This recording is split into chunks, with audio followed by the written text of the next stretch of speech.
Olá, boa noite, tudo bem? Eu vou começar uma live hoje dedicada a meus alunos que estão desesperados com o fim do ano.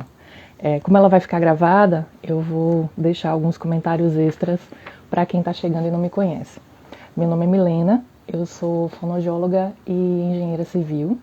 Eu já dou aula particular há pelo menos uns 18 anos e eu também tenho prática com crianças e adolescentes que têm dificuldades de aprendizagem, algumas dificuldades específicas, como descalculia, dislexia, déficit de atenção, hiperatividade.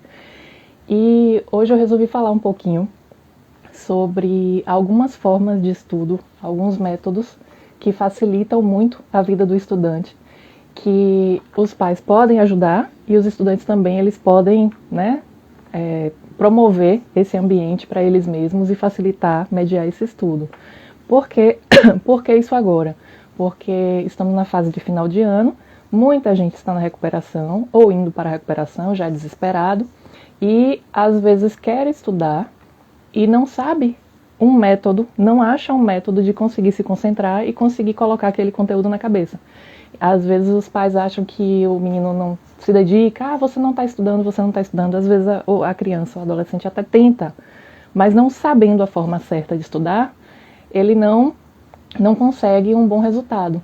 Muitas vezes o que acontece é que o estudante, ele é ensinado, mas ele não é ensinado a aprender, ele não é ensinado a estudar, ele só é ensinado para aprender uma determinada matéria. Mas como estudar aquela matéria? Bom, eu vou fazer um breve apanhado de algumas coisas que vocês podem ambientalizar para facilitar esse estudo, independente da matéria. E depois, se der tempo, eu vou esmiuçando algumas matérias, as principais, pelo menos o pacotinho terror, que é Química, Física e Matemática, como os alunos eles podem melhorar a forma de estudar em casa, mesmo sozinhos, mesmo sem auxílio, mesmo sem um professor do lado. Bom, a primeira coisa que o estudante precisa é separar bem o material de estudo. Ter livros à mão. A maioria dos colégios tem biblioteca, então é possível conseguir livros. Hoje em dia online você consegue muita coisa por PDF, então tenha sempre um livro à mão. Ah, mas meu colégio trabalha com módulo. Veja bem, módulo é o resumo do resumo do resumo do que está no livro. Então se a pessoa já está com dificuldade tendo aquele resumo, é melhor pegar uma coisa que está muito mais detalhada, que é o livro, que serve de base para fazer esses módulos.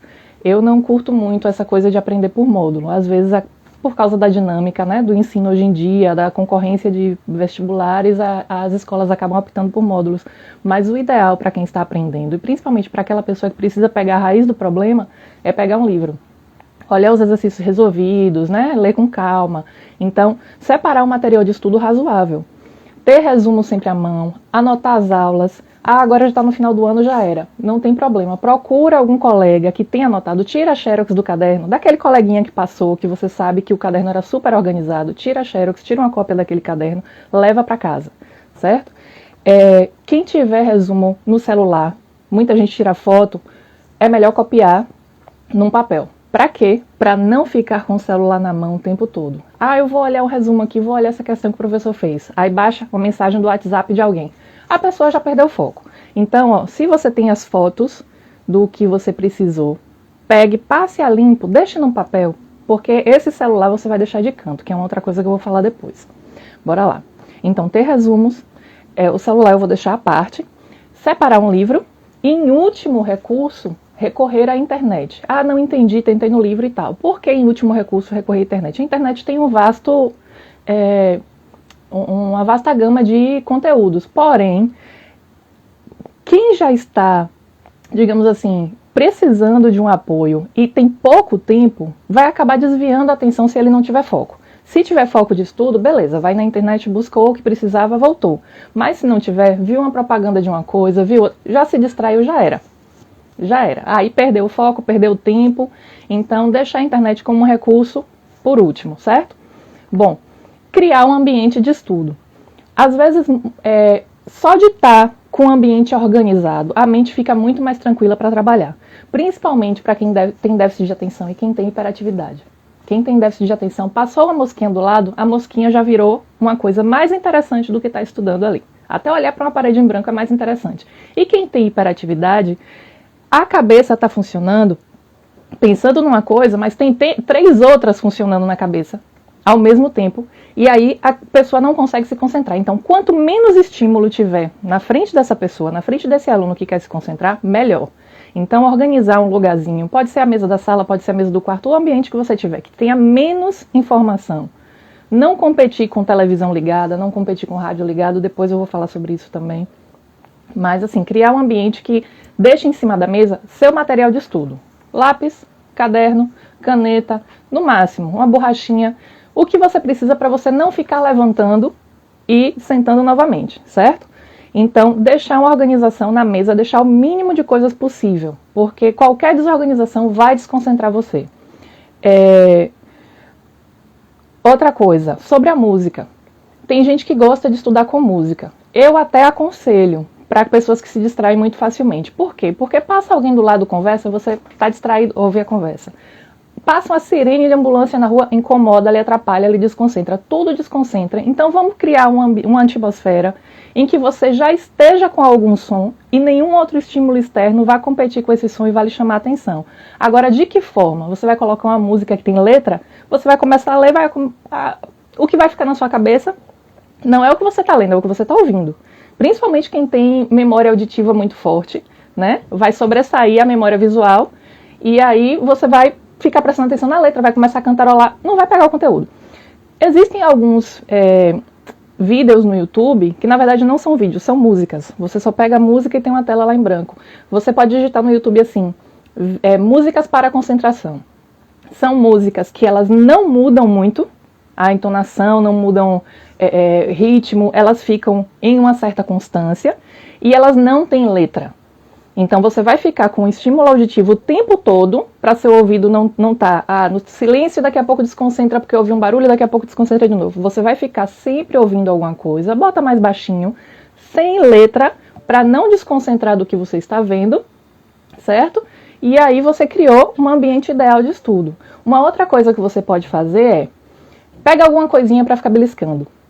Não vai pegar um salgado, uma fritura, porque se você tiver que estudar para 8 matérias, você vai ficar com 30 quilos a mais no final da prova, né? Mas você pegar, por exemplo, uva, um pouquinho de pipoca, para quê? Para não levantar. E toda vez que você for lendo, é que nem, como é que diz, recompensa para quando você está adestrando um cachorro. Você vai se recompensando, né? Com aquele estímulozinho. Eu estou sentada aqui, estou me premiando. Enquanto você vai mastigando e você vai lendo, você não tem mais muita coisa para lhe desconcentrar. Aí você pode usar isso como um recurso também para se manter mais tempo sentado. Já deixa uma água do lado, deixa uma pipoquinha, deixa um pouquinho de uva. Eu sempre recomendo botar uva do lado para ficar estudando. Você vai conseguir passar muito mais tempo concentrado, muito mais tempo sentado, prestando atenção no que você está fazendo, certo? Uma outra coisa que eu disse que eu ia falar, celular. Evite deixar o celular do seu lado. Ah, mas eu vou deixar no mudo. Ah, mas eu vou deixar o Wi-Fi desligado. Se você deixar no mudo, você vai ter curiosidade quando você vê aquela telinha acendendo, quando você ouvir a vibraçãozinha. Se você deixar o Wi-Fi desligado, você, já está desligado há muito tempo, será que tal pessoa curtiu a minha foto? Deixa eu dar uma olhadinha aqui. Não, você vai pegar o celular e você vai deixar na sala. Se você está estudando no quarto, você vai deixar o celular na sala. Para quê? Para toda vez que você tiver curiosidade, você pensar, eu vou ter que levantar daqui, olhar o celular e voltar. E não vai trazer o celular para sua mesa. Você pode até sair de vez em quando para olhar, mas olha o tempo que você vai perder. Você vai lá, olha o celular, caso aconteça alguma emergência, deixa o celular lá, volta para estudar. Então deixa o celular, deixa a tentação longe. É a melhor coisa que você faz para você se concentrar. Tudo isso que eu estou falando é para que você consiga se concentrar e absorva melhor o conteúdo. Tá. A organização eu já falei. E a organização é uma coisa muito importante, eu friso bem, principalmente para quem tem dificuldade de aprendizagem, ter um ambiente organizado é muito importante. Deixa eu ver aqui, água e petiscos eu já falei. Outra coisa, quando você estiver cansado, principalmente agora no final do ano, e aí já bate aquele desespero, e tem que entrar tudo na minha cabeça agora, tudo que não entrou durante o ano todo tem que entrar agora. Não adianta ir com muita sede ao pote. Vai ser preciso alguns intervalos de 15 a 20 minutos para você relaxar, para você descansar. Aí nesse intervalo você também vai se premiar, você vai assistir um pouquinho de televisão, você vai ver um vídeo, você vai ver um meme na internet para dar risada, você vai relaxar durante 15 a 20 minutos, mas coloque isso cronometrado, porque senão você se perde. O que eu falo muito para meus alunos é: não criem armadilhas para vocês mesmos. Se você sabe, por exemplo, você está fazendo uma conta, você para no meio da conta e pede para ir no banheiro. Se você sabe que você vai se perder quando você voltar, não pare a conta no meio. Ou você não começa a conta, ou você termina ela primeiro e vai. Não crie uma armadilha para você mesmo, certo? Então, quando você estiver se concentrando com alguma coisa, tente fazer de tudo para que essa atenção sua não se perca. Você vai ter que ter cuidado com você mesmo, certo? E aí, não deixe o tempo se esvair. Você deixa os 20 minutos, se comprometa e coloque um alarme. Olhe, 15 minutos de descanso ou 20 minutos de descanso. Aí você volta. Você vai ver como você vai render muito mais nesse tempo quando você se determinar e você criar algumas regrinhas, né? Certo. Outra coisa, importante você saber como estudar, como ler o assunto. Você vai ler o assunto a primeira vez, eu vou falar sobre uma situação que aconteceu comigo, uma ex-aluna minha. Eu dei aula durante uns 2 anos a ela, depois ela não precisava mais de aula. Ela ficou bem nas matérias, e aí ela me chamou de volta porque ela queria aprender a estudar. Ela estava gastando muito tempo estudando, muito tempo se dedicando a várias coisas, se desesperando, achando que não ia aprender, achando que não ia aprender. Se você olha para o boletim dela, o boletim está ótimo. Mas o desespero dela e o quanto ela gastava de tempo para estudar tudo aquilo, ela não estava vivendo a vida dela. Então ela saía do colégio, chegava de tarde em casa e passava o tempo todo estudando para conseguir aquelas notas do boletim. Às vezes a gente vê o boletim e não sabe a história que tem por trás daquilo. E aí a primeira coisa que eu perguntei a ela: vem cá, como é que você está estudando? Eu fico fazendo resumos e resumos, e aí eu marco várias coisas importantes no livro. Aí eu digo: tá, deixa eu ver esse livro seu. Quando eu vi o livro parecia que tinha ido para aquelas competições de paintball, não sei nem como é o nome, que o pessoal fica atirando com tinta. Tava todo pichado de marca-texto. E aí eu disse: cara, como é que você vai conseguir se concentrar numa informação importante? Se tá tanto estímulo visual aqui, como é que você vai detectar uma coisa importante aqui? Tá muito poluído isso. Vamos fazer diferente? Você vai ler o assunto uma vez, certo? E aí a primeira vez que você viu, como é um assunto novo, você vai achar que tudo é importante, você vai achar que nada daquilo vai ficar em sua cabeça tão fácil, mas é a primeira vez que você está olhando. Dali, do começo da primeira página até a última página do capítulo, você vai ver aquelas frases ali e aqueles termos repetidos várias vezes até o final. Não vai ser mais novidade. Então deixe para marcar as coisas importantes na revisão, não na primeira leitura. Vai ficar menos poluído. E aí ela passou a fazer isso, a estudar dessa forma, né? Ela conceituar melhor o que era o assunto, absorver um pouquinho, para depois ela fazer esse resumo, essa marcação das coisas mais importantes. E uma outra coisa que eu falava muito para ela é: se o resumo for muito grande, não é um resumo. Você está perdendo tempo anotando. Você passa 10 minutos lendo uma página, se você fosse transcrever aquela página, você demoraria meia hora. Ah, mas minha memória visual funciona bem, se eu escrever eu aprendo, tudo bem. Mas um resumo serve para resumir, serve para diminuir as coisas. A mesma coisa que eu falei para grifar, eu falo para a questão do resumo. Você vai fazer uma primeira leitura, vai ver o que é que tem de importante ali. Na segunda leitura você vai começar a grifar e depois é que você vai escolher a parte mais importante. Então você vai começando a filtrar o que de primeira você fica assim desesperado e quer copiar tudo. Na primeira vez que o aluno lê, ele quer copiar todas as frases que estão ali, porque acha que tudo é importante, acha que tudo cai na prova. E às vezes ele não presta atenção nem no estilo da prova que o professor cobra. O professor tem esse texto aqui tem a cara de coisa que o professor ia cobrar. Eu garanto que ele vai cobrar uma coisa assim. Olha, ele vai cobrar uma questão dessa e outra dessa. Eles não têm essa segurança. Quando a gente vê de fora, a gente, isso aqui é a cara desse professor cobrar. Pode apostar que vai cair uma questão dessa. E essa visão eles não têm. Então eles ficam muito desesperados com essa questão do conteúdo. Então, é importante saber como ler o assunto, o que descobrir de importante naquilo, e isso você só vai enxergar quando você estiver revisando o assunto, e aí você vai pegar realmente o que foi importante, né? Fazer a anotação, grifar o que tem que grifar, certo? E aí eu vou falar agora, rapidinho, sobre a questão do pacotinho terror, matemática, química e física. Como estudar matemática, química e física? Porque as outras, como são de leitura, é basicamente você ler, interpretar, fazer resumo, tirar dúvida com alguém, mas o pacotinho terror é um drama. Aí, como está no final do ano, e é uma coisa emergencial, quando chama um professor é para apagar o incêndio, quando está em recuperação é para apagar o incêndio, é uma coisa emergencial, não dá tempo de pegar o processo todo, imagine, tentar compensar todo um ano em que aquilo virou uma bola de neve, chegar agora em recuperação, que geralmente é o quê? 1 a 2 semanas, e tentar colocar o conteúdo todo na cabeça do guri. Não vai. Então a gente vai e faz um passo a passo, que é o seguinte. Quando tiver algumas questões de matemática, geralmente em recuperação, os professores, matemática, química e física, os professores eles não variam muito, eles não arriscam novas coisas, novas questões. Então, uma questão que ele revisou várias vezes, uma questão que já caiu em prova anterior, uma questão muito parecida com uma que ele já deu em sala, é o que eles escolhem para cair numa prova de recuperação, porque eles não querem que o aluno perca, eles não vão fazer uma coisa de propósito, eles só querem que o aluno prove que em algum momento ele entendeu aquilo que foi passado. Então, rever provas anteriores, rever questões anteriores. É muito importante que o aluno que não entendeu o processo da questão, pelo menos ele entenda o processo de execução da questão.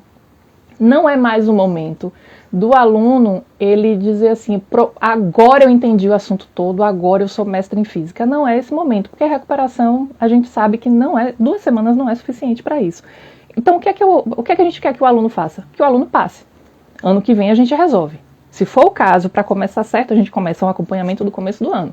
Vamos fazer com que o aluno passe primeiro, né? E aí, o que é que eu aconselho? Por exemplo, tem uma questão lá de matemática, sistema de equação. O aluno travou naquilo ali. Ele vai pegar, eu aconselho o quê? Vai pegar a questão que foi feita em sala, igualzinha, não vai mudar uma vírgula, não vai mudar número, não vai mudar nada. E tentar fazer sozinho. Não conseguiu fazer? Olha a questão, pode pescar. Olha a questão, essa parte aqui está faltando tal coisa. Porque o importante não é nesse momento ele saber fazer a questão em si, mas saber que existe um passo a passo que ele precisa seguir. Primeiro você faz o quê? Primeiro você, no caso de sistema de equação, você escolhe uma das equações, separa. Depois você escolhe uma das letras, separa. Depois que você descobre essa letra, você pega a outra equação que você não tinha selecionado antes, joga essa letra que você achou. Sistema de equação é esse passo a passo, é uma receita de bolo. Então, antes de aprender o cálculo, para onde foi o x, se foi dividido, se foi multiplicado, ele tem que entender que existe esse passo a passo. E se fizer o passo a passo desse jeito, ele vai entrar na dança e vai saber dançar. E aí, depois disso, coloca para repetir a mesma questão de novo, agora sem pescar. Não, agora você não vai olhar a questão. Você já sabe quanto vale o x, você já sabe quanto vale o y. O x deu 4, o y deu 5. Então, calcule aí. Se não deu esses valores que você já sabe que tem que dar, alguma coisa está errada. Para ir descobrindo o que é que esse aluno, onde é que esse aluno está errando. Ele mesmo vai descobrir, aqui foi nessa parte. E aí ele acaba decorando. É ruim um decoreba em matemática? Mas é uma emergência, né? E aí ele precisa desse passo a passo, porque provavelmente nas provas de recuperação vai cair muito parecido com aquilo ali. E aí salva ele, né? Então, repetir a questão, repetir com números muito parecidos, só para ver, entendeu o passo a passo? Agora você não tem mais a pesca. Entendeu sem a pesca, agora você não sabe mais o resultado. Você não tem mais aquele x igual a 4, y igual a 5. Agora é um novo resultado. Conseguiu fazer com outro resultado? Beleza, agora eu vou colocar um outro desafio. Por exemplo, se ele trabalhou com fração, coloca fração. Se ele trabalhou com raiz, se ele trabalhou com x ao quadrado. E aí você vai inserindo aos poucos. Mas primeiro você tem que ensinar o passo a passo, certo?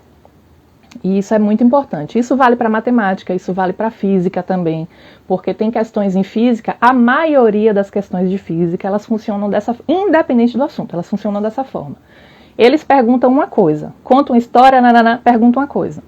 Quando você vai preencher a fórmula, vamos supor, é uma fórmula com 3 coisas.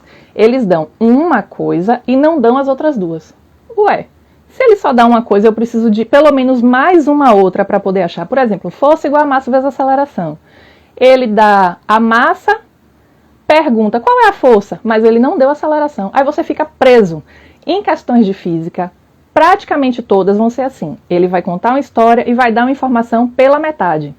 Essa parte que está faltando, no meio da história que ele contou, você vai buscar em outra fórmula, vai calcular como se só aquela fórmula existisse, só aquele assunto existisse. Por exemplo, está faltando aceleração. A aceleração você vai achar em outro lugar, com outra fórmula. Achou a aceleração? Aí você traz para cá. Quase todas as questões de física são assim. É um modelo que, se você acostuma com aquele raciocínio, você pega a manha. E química tem muito decoreba. E aí, o que é que acontece em química? Química tem matemática, química tem raciocínio lógico, química tem leitura e química tem decoreba. Ou seja, química envolve várias coisas de outras matérias, várias habilidades de outras matérias. Muitas coisas que eu faço em química, nem eu sei a resposta. O aluno, mas por que é isso, isso, isso? Eu não sei, isso aí é exceção. Em química, o que é que a gente faz com a exceção? A gente aceita e a gente decora. Então, você vai pegar a regra e gravou a regra. Ah, mas não funciona para esse, esse, esse. Grave esses aqui como os estranhos da fórmula. Grave esses aqui como a exceção. Então, é assim que eu faço. Algumas vezes eu não tenho explicação de tudo, porque eu dou aula de todas as matérias. Aí eu fico brincando com os alunos. Meu filho, não cabe tudo aqui não. Olha o tamanho da cabeça. Não cabe todas as matérias aqui. Mas, o que é que a gente faz? A gente aprende o que pode aprender e decora o que for preciso. Depois dessa prova, o que é que você vai precisar de conhecimento? Você vai precisar o nome de alguns ácidos, o nome de algumas bases, você vai precisar saber o que são gases nobres, os principais elementos da tabela periódica, mas você não vai precisar saber o que é que acontece com xenônio num determinado ambiente. Por quê? Porque aquilo ali é só para você fazer aquela prova e acabou, não é para a sua vida. Então, decore, faça a prova e tchau, acabou. Então, muitas vezes eu acabo dizendo isso também. Mesmo sendo matéria exata, olha, isso aqui você precisa saber. Isso aqui você precisa decorar para sobreviver. Decorou, sobreviveu, acabou. Não precisa ter o conhecimento todo na cabeça. Né? Uma outra coisa. Eu já estou acabando o processo aqui. Caso vocês tenham alguma dúvida ou alguma pergunta, eu posso responder. Vou dar até uma olhada se alguém perguntou alguma coisa. Até agora não. Que bom. Bom, uma coisa importante, que eu sempre puxo a brasa para a minha sardinha. Como eu trabalho com crianças que têm dificuldade de aprendizagem, eu tenho um olhar diferenciado quando eu começo a dar aula. Se eu vejo que o ritmo está muito mais lento, que eu preciso explicar várias vezes a mesma coisa, e aí a criança fica meio perdida. Se eu começo a explicar, a criança, antes de eu terminar de explicar, ela já está perguntando outra coisa, e ela está agitada, e ela está agoniada, eu já fico atenta. Se tem dificuldade com cálculos, se troca a letra, se não respeita a pontuação, essas coisas todas eu fico atenta por causa da questão das dificuldades de aprendizagem. É muito em cima da hora perceber isso numa recuperação, depois de um ano todo? Porém, há algumas coisas que a gente pode discutir em relação a isso. É importante ter um diagnóstico quando o aluno está com muita dificuldade, ele está atrasado em relação à turma, aquele histórico não é desse ano, não foi uma coisa pontual, mas é uma coisa que vem historicamente acontecendo na vida dele. Todo ano ele passa arrastado, ele já apresenta dificuldade há um certo tempo. Essas coisas é bom observar para ter um laudo e um diagnóstico. Por que o laudo e o diagnóstico? Não é para rotular fulaninho, fulaninho tem isso, vamos deixar ele ali do lado, coitadinho. Não é, nunca vai ser para isso, mas vai ser para dizer assim, olha, para os professores, para os diretores, para a escola, olha, fulaninho tem uma dificuldade nessa área, ou só em português, ou só em matemática, o que for. Ou ele tem déficit de atenção, que aí acaba contaminando todas as matérias. Mas o que é que ele precisa? Ele precisa de uma prova adaptada, ele precisa de alguns artifícios para ajudar ele. Será que ele pode, por exemplo, fazer a prova numa sala separado, na coordenação, para ele ficar mais concentrado, não vai ter barulho, não vai ter gente do lado conversando, ele não vai ficar nervoso, para dar um pouco, não é privilégio, mas para dar um pouco de equidade a esse aluno que tem uma dificuldade que os outros não têm. É um pouco em cima da hora para ver isso, mas de qualquer forma é um caso a se conversar. Caso se perceba que essa recuperação vem como fruto de uma dificuldade de aprendizagem, assim, eu acho que não custa tentar conversar, tentar entrar em diálogo com a escola para ver o que é que pode ser feito para ajudar esse aluno e não traumatizar ele, não desestimular ele para um ano que vem e no ano que vem fazer um acompanhamento mais sério e mais invasivo. Então, por exemplo, há de se discutir se é possível fazer uma prova adaptada ou pelo menos assim, olha, fulaninho está com dificuldade, mas ele quer provar e ele vai provar para o colégio que ele aprendeu. Será que é possível pelo menos assim, que nas questões de física ele leve só o passo a passo? Não é questão resolvida, é assim, o passo a passo. Quando a questão for de força, você usa F igual a M vezes A. Quando a questão for de movimento retilíneo uniforme, você vai usar essa fórmula aqui. Só a anotação das fórmulas, às vezes, deixa a criança, o adolescente, tão mais seguro para fazer, que ele mostra muito mais que ele é capaz do que se fizesse uma prova adaptada, do que se desse algum outro suporte ou alguma outra vantagem que favorecesse. Só de deixar ele seguro. Então, às vezes, até conversar alguma coisa. Já aconteceu isso comigo com uma aluna minha. Eu comecei a fazer um acompanhamento dela e aí a mãe dela conversou com os professores, olha, ela tem determinado tipo de dificuldade. E aí eu disse, olha, eu posso começar a fazer algumas anotações de apoio para que ela leve para a prova. Ela começou a fazer as provas muito mais segura. E aí eu disse, olha, nunca vai ter pesca nessas anotações, é tanto que os professores, eles veem antes essas anotações, ó, frente e verso, ó, não tem cálculo, não tem nada. É um guia para, se a questão for desse jeito, ele seguir o passo a passo, porque às vezes o nervosismo é tanto que o passo a passo, que é a parte mais importante, ele perde, e aí ele não pode provar que ele sabe calcular, que ele entendeu a questão, que ele sabia qual era a fórmula que deveria ser aplicada ali, e isso ajuda bastante, né, a trazer segurança para esse aluno, mas é uma coisa que tem que ser um diálogo com os diretores, diálogo com os professores, talvez até chegar no professor primeiro, porque é o professor que acompanha o dia a dia e sabe qual é a dificuldade do aluno, para depois, será que é possível fazer isso? Levar para a coordenação pedagógica e ver se a gente consegue ajudar o aluno dessa forma, né? E ver se consegue levar essa autorização de resumo sem que tenha cálculo, sem que tenha nenhuma pesca, para ajudar esse aluno. Bom, alguma dúvida? Basicamente era isso. O que eu falei hoje, quem perdeu ou quem chegou por último vai ficar gravado, não se preocupem. E caso vocês tenham alguma dúvida, alguma coisa para compartilhar, podem falar. Eu lembrei de duas situações para comentar aqui, só para encerrar, que eu queria falar. Eu já trabalhei com alunos com vários tipos de dificuldades. E não necessariamente o aluno que tem uma dificuldade, ele é um aluno problema, ou ele é um aluno que fica para trás em todas as matérias. Eu já trabalhei com um aluno muito bom em exatas, com um raciocínio mais rápido que o meu, e eu estava ali para ensinar ele. E quando eu via, eu estava fazendo a conta ainda e ele já tinha feito de cabeça. E com dificuldade de leitura e escrita, ou seja, um aluno com dislexia. Isso não quer dizer que a capacidade cognitiva dele é inferior à de outras pessoas. Quer dizer que ele tem uma dificuldade específica numa área específica que não faz dele menos inteligente que os outros. Porém, ele precisa de um apoio, de um suporte educacional adequado. Prova adaptada, uma atenção maior, quem sabe até uma correção de prova junto com o professor. Porque tinha coisa que eu perguntava a ele, que ele escrevia, o que é que você escreveu aqui? Ele olhava assim, nem ele sabia o que ele tinha escrito. Então, como é que você corrige uma prova dessa? Você tinha que perguntar a ele, vem cá, o que é que está escrito aqui? Porque se você não entendeu e deu 0, ele perdeu por isso. Ele não conseguiu nem provar o que ele sabia. E aí ele muito bom de cálculo. E eu já tive alunos também que muito bons de redação, muito bons em português, muito bons de argumentação, fechando prova de história, de geografia, e quando chegava em matemática, descalculia. Sabe? O raciocínio lógico dos cálculos era muito dificultado. Então, assim, as adaptações, elas são necessárias a depender da dificuldade dos alunos. Não são alunos, aluno especial, aluno tem que ficar isolado, aluno para ser tratado diferente. Não é isso. Todo mundo tem suas dificuldades. Como é que eu sei tanto sobre dificuldades de déficit de atenção que eu comecei hoje falando sobre métodos para você desviar desse déficit de atenção, né? Sentar concentrado, deixar uma mesa organizada, ficar com um som de uma música sem letra. Como é que eu sei de tudo isso? Eu tenho déficit de atenção.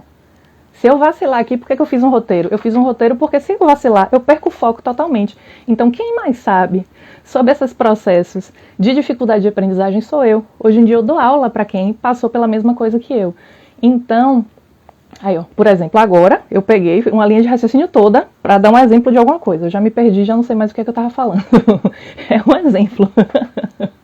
Mas é isso. Não sei, não concluí o pensamento, mas é isso aí. Serviu de exemplo. E aí eu queria dizer que essa questão do olhar diferenciado não é para rotular os alunos, ao contrário, é para ajudar eles, certo? Deixa eu ver aqui. Com alguns conceitos, essa parte do alguns conceitos deve ter sido alguma coisa que eu falei antes que eu não sei do que é esse conceito. Nessas orientações você sugere que tenha conceitos e fórmulas? Bom, a depender do conceito, uma coisa bem resumida para não ficar com cara de pesca. Porque se ficar com cara de pesca, o professor vai barrar. E se barrar uma vez, ele não vai aceitar que tente de novo, né? Por exemplo, a primeira provinha ele levou o papel, aí o professor, né, deixa. Ou então, na primeira provinha levou o papel, ele olhou assim, peraí, tem informação demais aqui. Aí ele já vai barrar, da segunda vez que tentar, ele já não vai querer que vá, que leve. Então é bom que tenha as fórmulas e consultar o professor se pode ter um passo a passo para usar essas fórmulas. Eu acho que vale a pena uma conversa aberta com os professores. Olha, meu filho está com uma dificuldade, ele não quer deixar de provar que ele sabe. Ele quer provar que ele sabe, mas ele está com uma dificuldade de concentração, ele está com dificuldade de saber qual é a fórmula que ele encaixa ou a ordem das fórmulas. É possível ele ter um guia só para ele saber o passo a passo e ele provar, ele vai fazer os cálculos sozinho, sem apoio, ele não vai pescar questão, não vai ter questão anotada, como é que faz a questão, vai ter sim. Se tiver que usar a fórmula da força, então você tem que usar a força. Se perguntar aceleração, é essa fórmula aqui. Tem muito professor que já dá as fórmulas na prova. Pode ser a mesma coisa, professor, não tem problema não, eu sei que já tem na prova, mas só dele levar o papel, pode estar a mesma coisa lá, ele já vai mais seguro, ele vai dizer assim, pô, eu tô com tudo aqui que eu sei como é que usa. Porque às vezes até a fórmula que a gente usa, por exemplo, se eu botar delta T, que é variação de tempo, e o professor bota só o T, ele já vê um T diferente. Ah, meu Deus, o que é isso aqui? Eu não vi isso aqui antes. É a mesma coisa e ele na hora, ele cega. Ele não entende nada que aquilo é diferente só porque mudou uma letrinha. Eles têm muita dificuldade disso, de imaginar que a fórmula é uma letra e aquela letra podia ser qualquer outra letra. Você podia botar um A, um B ali, não importava. E aí, então, se ele for com aquele papel de casa, ele vai se sentir muito mais seguro. Eu acho isso. Agora é uma questão que é uma negociação com os professores do colégio. Se o aluno não tem um laudo, não tem um diagnóstico de nada de dificuldade, é uma coisa que vai depender da boa vontade dos professores, e se eles abrirem a sessão para um, vai ter que abrir a sessão para outro e para outro. É uma situação meio complicada, eu não quero colocar ninguém numa sinuca de bico. Me aconselharam a fazer isso, mas o professor da escola não quis. É a opção do professor da escola não querer, não aceitar. Mas é uma coisa que, conversando com jeitinho, dá para ser. Agora, quando tem um laudo, quando tem um diagnóstico, eu acho que a escola tem que ter uma porta um pouco mais aberta para essas situações. Tá bom? E aí, bom, é isso. Para não me delongar muito hoje, basicamente era sobre o que é que eu aconselho para criar um ambiente de estudo legal, para que o aluno consiga se concentrar independente da idade, se já puder sentar sozinho para estudar e não tiver condição de ter um professor do lado estudando, ou não tiver a paciência dos pais ou o tempo disponível dos pais para estudar, com as dicas que eu dei, eu acho que o aluno consegue render mais. Não vai ser perfeito, não vai ser um 10, até porque no final do ano já é um sinal de que as coisas não estão indo muito bem, né? Que está precisando correr atrás agora, mas eu acho que vai ajudar bastante, principalmente porque a gente não é ensinado a aprender, a estudar. A gente é ensinado nas matérias. Ninguém chega pra gente e diz, olha, na hora de você estudar você tem que fazer isso, isso e isso. E aí fica, tá, a dica pra vocês. Eu vou deixar esse vídeo salvo aqui no Consultoria de Aprendizagem, vou colocar também, vou subir no YouTube. E qualquer dúvida, tô no direct para vocês entrarem em contato. Beijos e queijos. Tchau, tchau. Tenho que ver como é que desliga isso agora.